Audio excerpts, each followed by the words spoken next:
अस्सलाम वालेकुम दोस्तों, मैं हूं निज़ामुद्दीन। मैं आप सभी दोस्तों को अपने यूट्यूब चैनल में वेलकम करता हूं।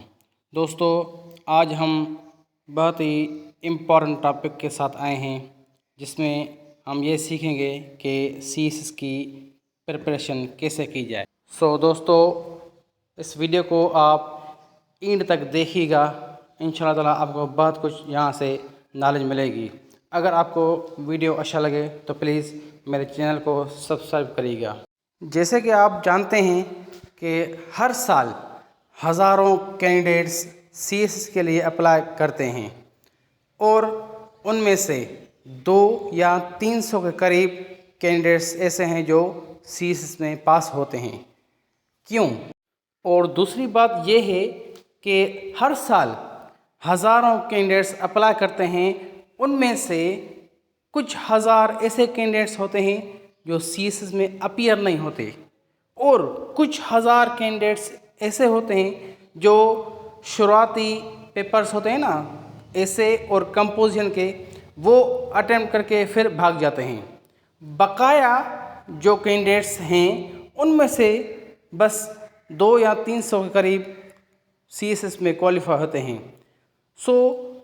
आखिर क्या वजूहत हैं जो इतने कैंडिडेट्स फेल होते हैं सीएसएस में? दोस्तों, सीएसएस में जो हज़ारों कैंडिडेट्स फेल होते हैं ना, उनकी एक वजह ये है कि वो प्लानिंग करने में फेल हो जाते हैं। मतलब वो प्लान नहीं करते कि कहाँ से स्टार्ट करें प्रिपरेशन कैसे करें, कहाँ से करें, सीएसएस की क्या डिमांड्स हैं, क्या रिक्वायरमेंट्स हैं।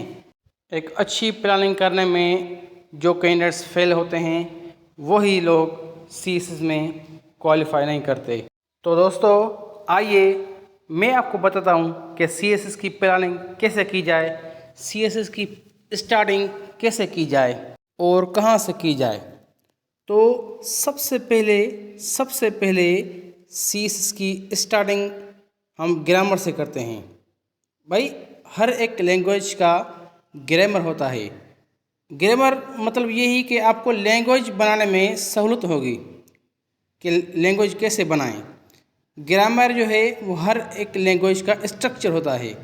ग्रामर में हम यही पढ़ते हैं कि किसी भी लैंग्वेज को कैसे हम लिखें कि वो समझ में आ सके, पढ़ने में आसान हो। तो सबसे पहले आपके लिए बहुत अहम यही कि आप ग्रामर में एक्सपर्ट बन जाएं। ग्रामर को इतना पढ़ें आप कि आप उसका एक्सपर्ट बन जाएं। उसके बाद आप अपनी राइटिंग शुरू करें। आप राइटिंग स्टार्ट करेंगे तो आपके राइटिंग स्किल्स बढ़ेंगे। राइटिंग स्किल्स बढ़ेंगे तो आपको लिखना आ जाएगा कि कैसे लिखते हैं। अब लिखने के बाद आप रीडिंग्स करें। डिफरेंट बुक्स आप लें और उनकी रीडिंग्स करें ताकि वो आपके अंदर एक पढ़ने की हैबिट बन जाए। तो शुरुआती ये 3 चीज़ें हैं जो आपको करनी हैं। अब आप इन 3 चीज़ों में आप एक्सपर्ट बन गए तो आप चलें, आप सीएसएस के सिलेबस को देखिए। सीएसएस के मुकम्मल सिलेबस को आप देखें, फिर आप अपने ऑप्शनल सब्जेक्ट्स को चूज़ करें। वो कैसे करेंगे? सबसे पहले आपको ये करना पड़ेगा कि जो भी सब्जेक्ट आपको अपना ऑप्शनल रखना है तो सबसे पहले उसका आप सिलेबस देखो कि उसका सिलेबस कैसा है। अगर उस सब्जेक्ट का आपको सिलेबस समझ में आता है तो फिर उसी सब्जेक्ट के पास्ट पेपर्स में जाओ, उसके पास्ट पेपर्स को देखो। फिर आप ये अंदाज़ा लगाओ कि जो सिलेबस आपने देखा और जो पास्ट पेपर्स थे उसी सब्जेक्ट के, वो कितने मैचिंग कर रहे हैं या कितने आसान हैं या कैसे कैसे क्वेश्चन आते हैं। उसके बाद आप अपने इंटरेस्ट को देखिए कि आपकी इंटरेस्ट कितनी है उसी सब्जेक्ट में। उसके बाद आप थोड़ा सा स्कोरिंग ट्रेंड को भी देख लो। ये कोई माना नहीं रखता स्कोरिंग ट्रेंड, ठीक है ना। जितनी आप प्रिपरेशन करोगे अच्छी, उतने आपको मार्क्स मिलेंगे। स्कोरिंग ट्रेंड कोई बड़ी मान नहीं रखता। ठीक है ना। फिर आ जाता है आपका एजुकेशनल बैकग्राउंड। अगर आपका एजुकेशनल बैकग्राउंड मतलब अगर आपकी डिग्री बैचलर है या मास्टर है किसी सब्जेक्ट में, और वही सब्जेक्ट्स जो है आपके ऑप्शनल सब्जेक्ट्स से मैचिंग करता है, तो वो भी आपको अपनी नज़र में रखना होगा, ठीक है ना।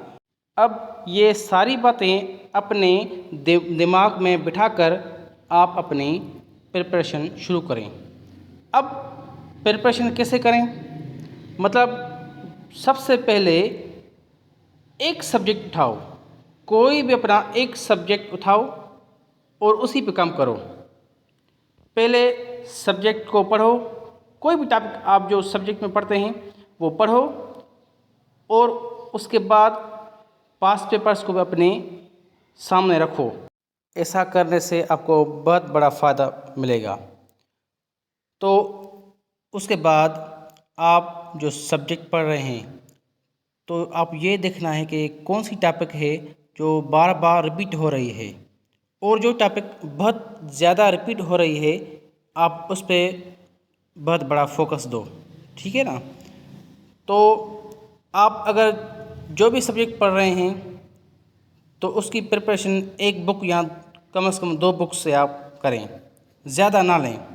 और एक सब्जेक्ट जो आप अगर आपको तकरीबन 1 साल या 1.5 साल है तो आप उसी तरह से आप प्रिपरेशन शुरू करें, और अगर आपके पास टाइम कम है तो उसी तरह से आप अपने स्टडी करें, ठीक है ना। मतलब टाइम मैनेजमेंट के हिसाब से आप चल रहे हैं।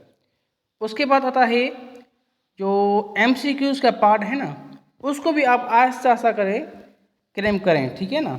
ऐसा नहीं कि आप MCQ मुकम्मल तौर पर छोड़ दें, नहीं, MCQ बहुत बड़ा इम्पोर्टेंट रखता है। तो इसलिए MCQs का जो पार्ट है उसको भी आप आहिस्ता आहिस्ता पढ़ते चलिए। बारी आती है प्रैक्टिस की। तो जो भी सब्जेक्ट आपने मुकम्मल तौर पे कवर कर लिया है, मसलन आपने क्रिमिनोलॉजी का सब्जेक्ट है वो आपने मुकम्मल तौर पे कवर कर लिया है, तो आप उसकी प्रैक्टिस करो।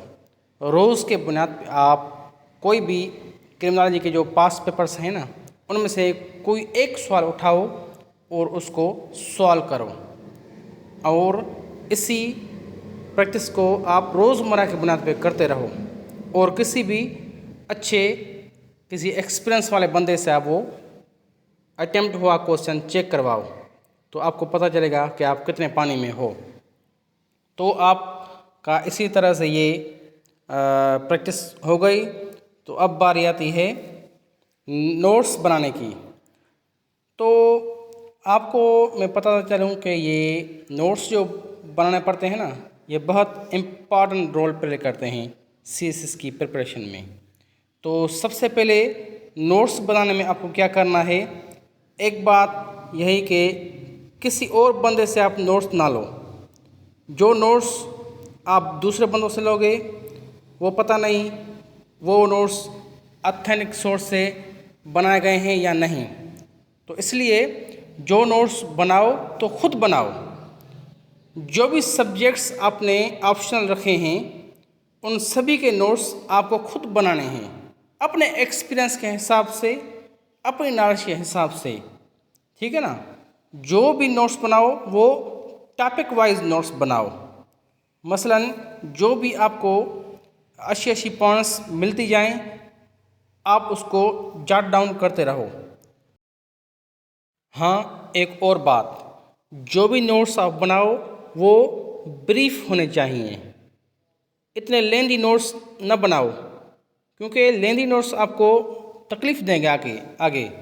तो इसलिए ब्रीफ नोट्स बनाते जाओ, वो पढ़ने में आसान लगेंगे आपको, और इम्पोर्टेंट टॉपिक्स जो है ना वो आपको आसानी से समझ में आ जाएगी और आपके जहन में बैठ जाएंगी। जितने भी आप ब्रीफ नोट्स बनाओगे उतना ही आपको उन नोट्स को अपडेट करने में बआसानी होगी। तो मेरे दोस्तों, यही था सब कुछ जो मैंने आपको बताया। मैं उम्मीद करता हूँ कि आपको ये चीज़ें बहुत अच्छी लगेंगी। अगर आप इन चीज़ों पे गौर करोगे और इन चीज़ों को फॉलो करोगे तो इंशाअल्लाह कामयाबी आपके कदम चूमेगी। खुदा हाफिज़।